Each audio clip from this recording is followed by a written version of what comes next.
পৃথিবী কি এভাবে ঘোরে নাকি এভাবে ঘোরে? অনেকে জানে পৃথিবী গোল, কিন্তু মনে করে মানুষ পৃথিবীর এখানে বসবাস করে। এ জায়গাগুলোতে মানুষ বসবাস করে না। আবার মনে করে পৃথিবী এইভাবে ঘোরে, কারণ তা না হলে তো মানুষ পৃথিবী থেকে পড়ে যাবে। কিন্তু এগুলো ভুল ধারণা। আজ আমরা পৃথিবী সম্পর্কে জানবো এবং নির্ভুলভাবে জানবো। প্রশ্ন হলো, তাদের এমন ধারণার কারণ কি? কারণ তাদের এই ধারণাটাও হলো একটি সমতল ধারণা। তারা জানে পৃথিবী গোল, তারপরেও সমতল ধারণা থেকে বের হতে পারেনি। এই প্রশ্নটি অনেকের মাথায় নেই, যদি পৃথিবীর সকল মানুষ এখানে বসবাস করে এবং পৃথিবী এভাবে ঘোরে, তাহলে পৃথিবী গোল হলো কেন? সমতল হলেই তো পারত। ভালোভাবে লক্ষ্য করুন, এভাবে ঘুরলে পৃথিবীতে রাত হওয়া সম্ভব না, শুধু দিন বিরাজ করত, কারণ সূর্যের আলো সব জায়গাতেই পৌঁছাতো। এখন আসল ঘটনা হলো, মানুষ পৃথিবীর চারিদিকে বসবাস করে এবং পৃথিবী এভাবে ঘোরে না, ঘোরে ঠিক এইভাবে। জি হ্যাঁ, আপনি ঠিক শুনেছেন, পৃথিবী এভাবেই ঘোরে। এখন প্রশ্ন হলো, তাহলে মানুষ পৃথিবী থেকে নিচে পড়ে যায় না কেন? তাহলে তো পৃথিবী উল্টোপাল্টা হয়ে যাওয়ার কথা। একটু ধৈর্য ধরুন, এটাই হলো এই ভিডিওর আসল বিজ্ঞান। আমি মিঠুন রয়েছি আপনার সাথে, আশা করছি সম্পূর্ণ ভিডিও দেখবেন। আমাদের পৃথিবীর সকল বস্তুকে আকর্ষণ করে ধরে রেখেছে। এই আকর্ষণ বলের নাম অভিকর্ষ।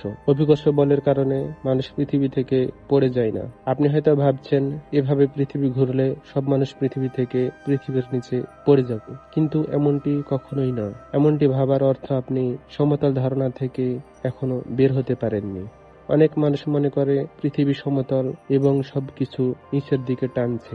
এই ধারণা থেকে মানুষ মনে করে পৃথিবী এভাবে ঘুরলে মানুষ পৃথিবীর নিচে পড়ে যাবে, কিন্তু মানুষ পৃথিবী থেকে নিচে পড়ে যাবে না, কারণ পৃথিবীর নিচ থেকে কোনো কিছু পৃথিবীকে আকর্ষণ করছে না। পৃথিবী নিজেই সকল বস্তুকে আকর্ষণ করে।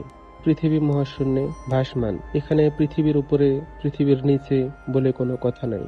আপনি হয়তো ভাবছেন, আকাশ শুধু এদিকেই রয়েছে, এদিকে কোনো আকাশ নেই, কিন্তু এটা ভুল ধারণা। আকাশ পৃথিবীর চারিদিকে অবস্থান করে। রাতের আকাশে যে তারাগুলো দেখি তা এখানে অবস্থান করছে। দিনের আকাশেও তারা রয়েছে, কিন্তু সূর্যের আলোর কারণে আমরা দেখতে পাই না।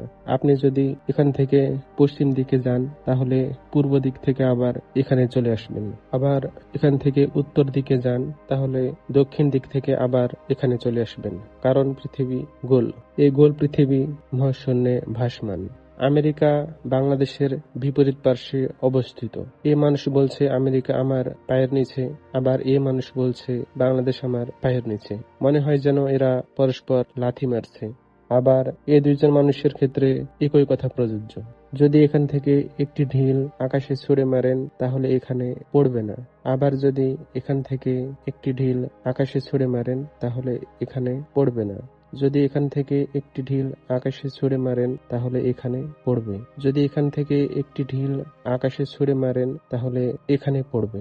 আবার যদি এখান থেকে একটি ঢিল আকাশে ছুঁড়ে মারেন, তাহলে এখানে পড়বে। যদি এখান থেকে একটি ঢিল আকাশে ছুঁড়ে মারেন, তাহলে এখানে পড়বে।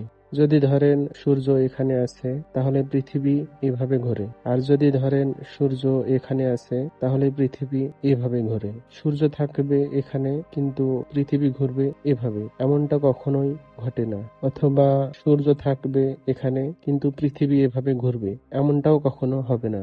মনে রাখতে হবে, সূর্য মাথার উপর রেখে পৃথিবী এভাবে ঘোরে, এভাবে কখনোই ঘোরে না। এ ঘূর্ণয়মান পৃথিবী এভাবে মহাশূন্যে ভাসমান, এরকম ভাসমান অবস্থায় নিজ নিজ অক্ষকে কেন্দ্র করে ঘোরে। যদি ভিডিওটি ভালো লেগে থাকে, লাইক দিন, সাবস্ক্রাইব করুন, আর কমেন্টে লিখুন পরের ভিডিও কোন টপিকস নিয়ে চান। ধন্যবাদ সবাইকে।